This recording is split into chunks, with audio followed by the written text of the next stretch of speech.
Hello everyone. Today we're going to talk about the key index of the global economy and the American stock market, the S&P 500. Tomorrow I'll record a review and analysis of Ethereum, the second largest cryptocurrency after Bitcoin, so that's another reason to subscribe to the channel.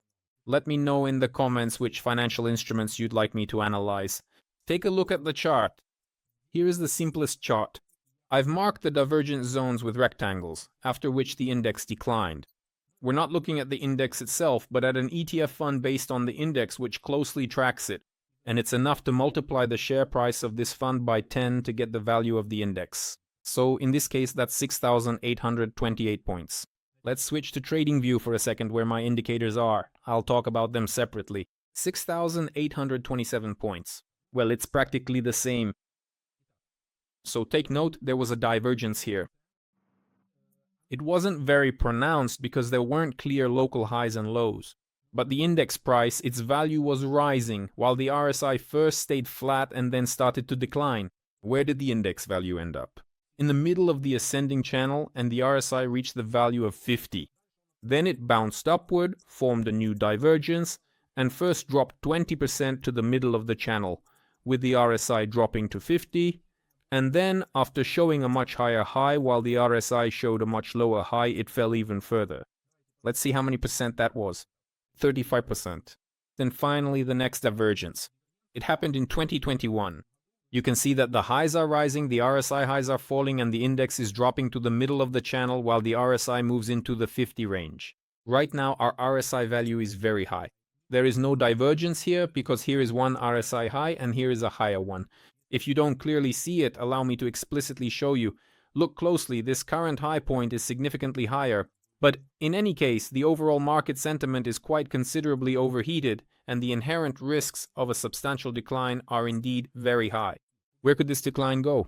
It could go to the middle of the channel, where our 50-month average is around 5,100 points.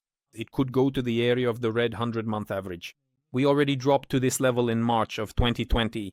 This is the area of 4,200 points. And finally, it could go to the 200-month average, which we haven't dropped to in a very long time.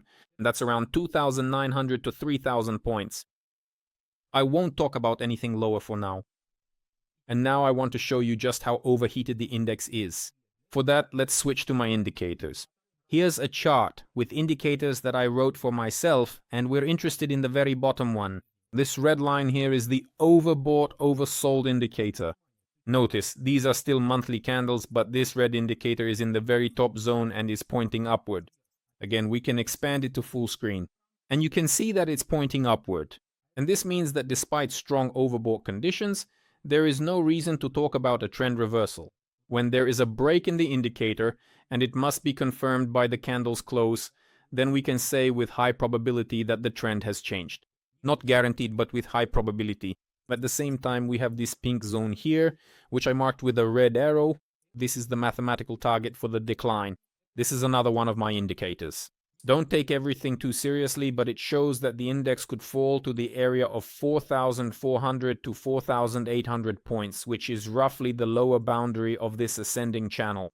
And the 100-month moving average is moving to about the same area. Now let's leave only the indicators and look at the 4-hour candles. So if we zoom in on the chart, what do we see here? We see that there was a very strong overbought condition here. The indicator broke down. There was a bearish engulfing pattern on the 4-hour candles. And right now a downside target is being drawn in the area of 6,800 points. And with high probability this target will be reached. In other words, the 4-hour chart has already turned downward and there is no reason to talk about growth. Now let's look at the 12-hour candles. What do we have here? Here the indicator has also broken down, but the candle hasn't closed yet and there are 2 hours and 6 minutes left until it does. So everything could still change, but the risks of a decline are increasing.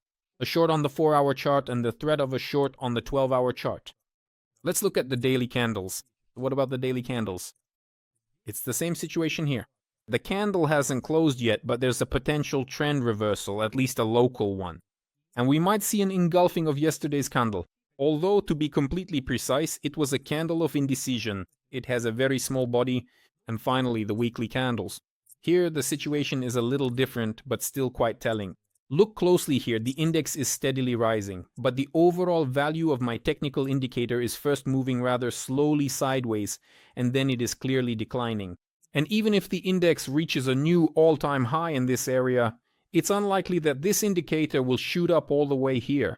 It simply won't reach that far, which means that we already have, or are forming, a divergence between the index and this indicator. And at the same time, this pink rectangular zone has already formed. This is the so-called mathematical target for a decline. One of my indicators is approximately 6,200 points. So what conclusions can we draw? Investing in the S&P 500 index is very risky. We see that the index is at the upper boundary of the channel. We see that the RSI is in the high value zone. We have observed overbought conditions according to my indicators. We have identified downside targets according to my indicators. We have seen a downward reversal on the 4-hour chart and a threat of a downward reversal on the daily and 12-hour charts. Should you open a short position? I wouldn't recommend it. Opening a long position is definitely not the best idea right now. That's why sometimes it's better to just sit back, do nothing, and watch as the corpse of your enemy floats by, enjoying the fact that the market is going down while you're holding on to your own money. If you want to avoid losses and make money, subscribe to the channel, and also write in the comments which instruments you'd like to see covered in future reviews. Goodbye.